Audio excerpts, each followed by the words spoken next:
আমরা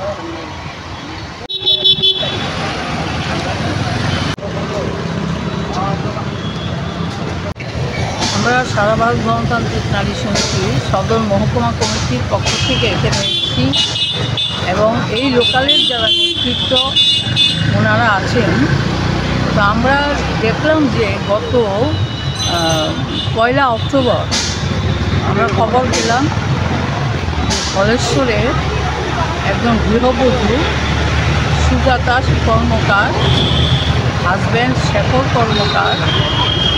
তো হাজব্যান্ড এখন কি হয়েছে আমরা জানি না, কিন্তু সুজাতা কর্মকার হ্যাঙ্গিং অবস্থায় সুজাতা কর্মকারকে দেখা গেছে। তো আমরা চাই এটা সুষ্ঠু তদন্ত হোক। পুলিশ প্রশাসনের কাছে বলব যে কেন এই ঘটনা হঠাৎ করে ঘটল সেই বিষয়টা দেখা, এবং যারাই দোষী সাব্যস্ত হবে তাদেরকে কঠোর শাস্তি দেওয়ার জন্য আমরা বলবো। আমরা সবসময় বলি যে নারীদের উপর যে নির্যাতন গোটা রাজ্য জুড়ে হচ্ছে, আমাদের সদর এলাকায় হচ্ছে, এই নির্যাতন যেখানেই হবে নারীদের, সেখানে যাতে কোনো ধরনের রং না দেখা হয়।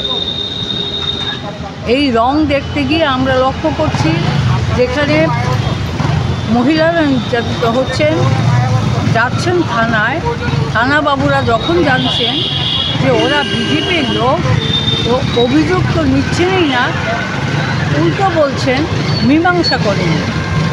তো যার বাড়িতে লোকটা গেল, মহিলাটা গেল, সেই বাড়ির অবস্থাটা কী হতে পারে? তো পুলিশের তো এটা করার কথা না। পুলিশ তো আমরা জানি মেরুদণ্ড সোজা করে চলার কথা পুলিশের, কিন্তু আজকে পুলিশ একটা অংশ প্রায় মেরুদণ্ডহীন হয়ে পড়েছে।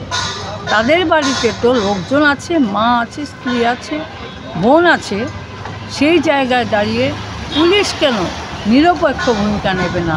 আমাদের রাজ্যের পুলিশ তো কালাস্কার্ত পুলিশ বামফ্রন্ট আমলে ছিল। বামফ্রন্ট সরকার কখনো বলেনি যে অপরাধী নিজের দলের লোক যদিও হয় তাদেরকে ছাড়